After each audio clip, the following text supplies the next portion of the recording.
নমস্কাৰ বন্ধু বান্ধৱীসকল, অৱন্তী সেনাপতি ইউটিউব চেনেললৈ আপোনালোক সকলোকে স্বাগতম জনাইছোঁ।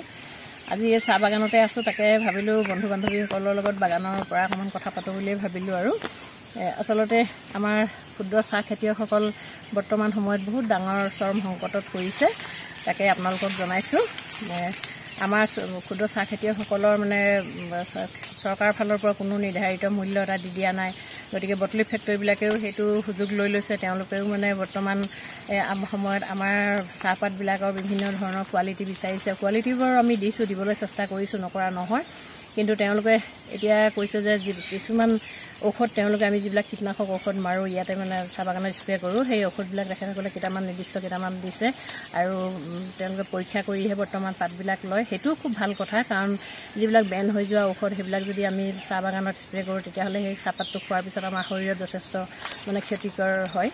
গতিকে সেইটো তেখেতসকলৰ আমি মানি লৈছোঁ, খুব ভাল পাইছোঁ। সেইটো কাৰণে বেটলি ফেক্টৰীবিলাকে যিটো কৈছে সেইটো আমাৰ কাৰণে বহুত ভাল কথা। কিন্তু চৰকাৰলৈ এটা অনুৰোধ কৰোঁ, যিসকলে তেনেকুৱা কীটনাশক ঔষধ যিটো ফেক্টৰীত তৈয়াৰ কৰিছে সেই ফেক্টৰীটো তেখেতসকলে বেন কৰি দিয়াটো ভাল, বন্ধ কৰি দিব লাগে। তেতিয়া তেখেতসকলে চৰকাৰে যদি বন্ধ কৰি দিয়ে তেনেকুৱা এটা ফেক্টৰী, তেতিয়াহ'লে সেই ঔষধবিলাকটো আমাৰ ক্ষুদ্ৰ চাহ খেতিয়কসকলে কেতিয়াও নাপায় বিক্ৰী কৰিবৰ বাগানত আমাৰ স্প্ৰে কৰিবৰ কাৰণে।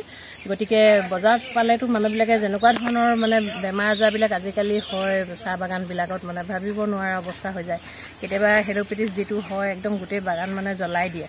গতিকে মানুহবিলাকে বাধ্যত পৰে, তেনেকুৱা ঔষধ দোকানীবিলাকেও দি দিয়ে, তেনেকৈ তেওঁলোকে লৈ আহে, মাৰি দিয়ে।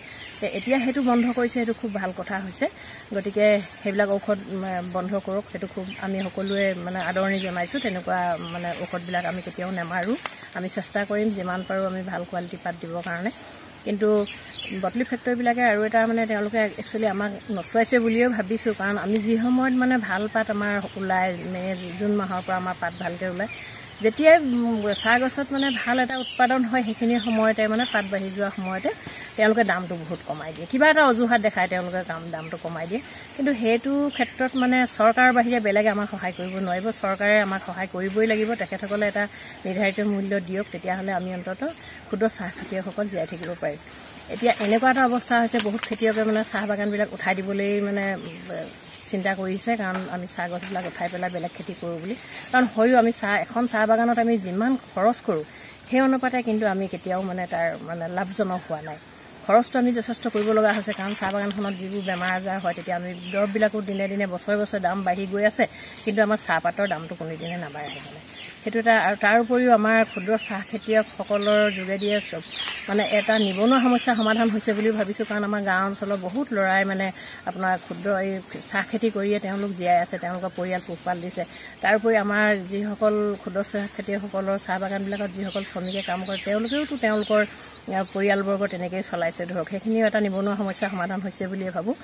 গতিকে চৰকাৰকো অৱগত কৰাইছোঁ এই ভিডিঅ'ৰ যোগেদিয়ে মই। গতিকে চৰকাৰেও কিবা এটা সিদ্ধান্ত লওক, আমাৰ ক্ষুদ্ৰ চাহ খেতিয়কসকলক আমাৰ যিটো বাপতি সাহোন চাহ খেতি, সেই চাহ খেতিটো যাতে আমি জীয়াই ৰাখিব পাৰোঁ। গতিকে সেইটো আমাৰ চৰকাৰেও আমাক সহায় কৰক বুলি ভাবিছোঁ। এটা নিৰ্ধাৰিত মূল্য চৰকাৰে আমাক ঠিক কৰি দিয়ক, তেতিয়া আমাক বটলি ফেক্টৰীবিলাকৰ যি মালিকসকলে আমাক অন্ততঃ এটা নিৰ্ধাৰিত মূল্য তেওঁলোকে দিবলৈ বাধ্য হ'ব, চৰকাৰে যদি আমাক সহায় কৰে। ইয়াকে সেইকাৰণে বন্ধু বান্ধৱীসকলকো এই ভিডিঅ'ৰ যোগেদিয়ে জনাইছোঁ। আৰু যদি চাহ খেতিৰ বাহিৰেও অন্য কিবা ভাল খেতি আমি এইবিলাক যদি এনেকুৱাই হৈ থাকে তেতিয়াতো আমি বন্ধ কৰিবই লাগিব, এদিন চাহ গছ উঠাই পেলাবই লাগিব। তেতিয়া আমি অন্য কিবা ভাল খেতি কৰিব পৰা যায় নেকি বন্ধু বান্ধৱসকলে, সেয়াও এটা আমাক আপোনালোকৰ পৰা পৰামৰ্শ এটা বিচাৰিছোঁ। আপোনালোকে নিশ্চয় দিব, সহায় কৰিব সেইটো। গতিকে আজি ইমানখিনি কথাই আপোনালোকক ক'লোঁ, আৰু আমি যিটো চৰম সংকটত পৰিছোঁ তাৰ বিষয়ে আপোনালোককো জনাইছোঁ।